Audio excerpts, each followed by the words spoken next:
Bonjour à tous. Aujourd'hui, je vais aller chez ma mère. Je dois faire 4 heures de route pour aller porter ces choses. En fait, c'est toutes des choses que ma famille m'avait prêtées ou des fois ma grand-mère elle me faisait des repas, elle me laissait ses plats. J'ai une table qui appartient à ma mère. Bon, j'ai plusieurs trucs qui ne sont pas à moi, qui appartiennent aux membres de ma famille. Ma mère reçoit souvent la parenté chez elle, donc elle va pouvoir leur redonner chacun leurs choses. Ma famille reste un petit peu partout à travers le Québec, donc c'est pas facile pour moi d'aller porter un sac à chaque personne. Donc, je vais tout apporter chez ma mère. Ça va me permettre de me débarrasser. Je ne veux pas être obligé de déménager tout ça. J'ai déjà assez de choses comme ça à déménager. Je ne veux pas déménager les choses des autres. Puis d'autant plus que tout est trié. Je n'ai pas envie que ça se remélange durant le déménagement. Puis devoir trier encore les mêmes choses. Tout est trié, tout est prêt à partir. Chaque sac appartient à quelqu'un de ma famille. Puis, dans le déménagement, tout reste de se mêler. Ça ne me tente pas d'être emmerdé de ça. Puis, l'autre logement est plus petit, comme je disais dans une autre vidéo.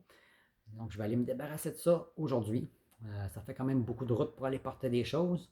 Mais après, je vais être débarrassé, ça va être fait. Je crois plus qu'il y ait rien qui appartienne à ma famille. J'ai quand même fait un tour vite fait. Là. J'ai rien vu d'autre qui semblait ne pas être à moi. Les autres choses, ça va probablement être des choses à donner. Je vais vous montrer vite fait les petites choses que je vais aller porter là-bas. Bon, ici, on voit les choses qui ne m'appartiennent pas. C'est toutes des choses à aller porter chez ma mère qu'elle, elle va redistribuer dans la famille. Donc, ça fait quand même beaucoup de choses. Ici, c'est les Tupperware que je vais vendre à la représentante. Donc, il y a une boîte ici de Tupperware. Puis ça, c'est toutes des choses qui appartiennent à la famille, que les gens m'ont prêté, puis que je vais reporter. Ma mère voit la parenté beaucoup plus souvent que moi, donc ça va vraiment faire un bon débarras. Bon, en résumé, bon, il y a quelques sacs, la table, puis j'ai une boîte de Tupperware pour la représentante qui, elle, qui va me les acheter. Donc, je me débarrasse de tout ça. Ce qui est décourageant, ben, c'est de faire la route. 4 heures aller, 4 heures revenir pour tout ça. Mais là, je dois aussi aller chercher mon courrier qui est chez ma mère, parce que comme je déménage souvent, je reçois mon courrier chez mes parents. C'est plus simple que de devoir faire tous les changements d'adresse à chaque fois. J'avais beaucoup de courriers qui se perdaient. À un moment donné, les impôts n'étaient pas faits parce qu'il manquait trop de lettres qui s'étaient perdues entre-temps. J'ai déjà été sans assurance sur ma voiture parce que je ne savais pas, la lettre était allée à une autre adresse. Donc, pour m'éviter des problèmes de ce genre-là, j'ai décidé d'envoyer tout mon courrier chez mes parents. Donc, mes parents, ils vont être là probablement jusqu'à leur mort, ou jusqu'à temps qu'ils soient plus capables d'être autonomes. Donc, ils vont être là beaucoup plus longtemps que moi, je peux rester à un endroit. Ça m'évite de faire des changements d'adresse 3 fois par année et de perdre la moitié de mon courrier. Donc, en même temps, je vais chercher mon courrier. Ça fait quand même un bout que je ne vais pas aller parce que je travaille beaucoup. C'est 4 heures aller, 4 heures revenir, donc 8 heures aller-retour. Ça fait plutôt loin pour aller chercher du courrier. Là, je vais essayer de voir les lettres que je reçois souvent pour voir s'il y a moyen de recevoir une copie par email. Donc, je pourrais voir à partir d'où je suis si c'est quelque chose d'important. Au moins, je serai au courant. Je vais voir si c'est faisable. Je vais voir c'est quoi les lettres que j'ai reçues. Euh, plus je vais avoir des documents numériques, mieux ça va être. Ça va m'éviter d'avoir des factures en retard ou quoi que ce soit d'autre. Donc, je vais chercher mon courrier par le fait même.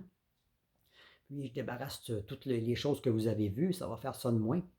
Après, ben, c'est fur et à mesure que je vais empaqueter pour déménager. Il me reste 1 mois et 1 semaine devant moi. Fur et à mesure, je vais empaqueter, je vais enlever les choses qui sont inutiles. Donc, en faisant mes boîtes, je vais voir plus facilement. Puis, ce que j'aimerais, c'est qu'il reste dans les choses inutiles, dans ce que je veux débarrasser, j'aimerais qu'il reste, comme je disais, seulement les souvenirs, parce que ça, c'est trop long. Moi, je n'ai pas le temps de numériser ça en 1 mois.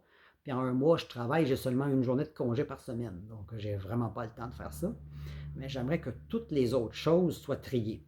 Je vais peut-être trouver en cours de route des choses moins utiles, mais au moins en faire le plus possible avant de partir pour vraiment avoir le moins de voyages de vannes à faire possible pour mon déménagement.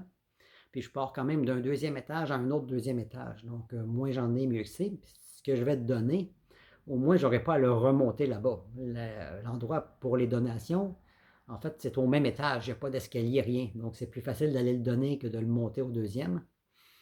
Donc, ça va être un tri à suivre. J'ai mis quand même une boîte de choses à donner de côté. Donc, au fur et à mesure que je vais trier, je vais les mettre dans la boîte. Puis, je vais pacter les choses, m'en profiter pour séparer les objets par catégorie en les emballant. Donc, cette semaine, évidemment, j'ai juste le temps d'aller faire le voyage chez ma mère. Puis la semaine prochaine, je vais commencer à empaqueter mes choses, puis à trier par le fait même. Donc, c'est à suivre.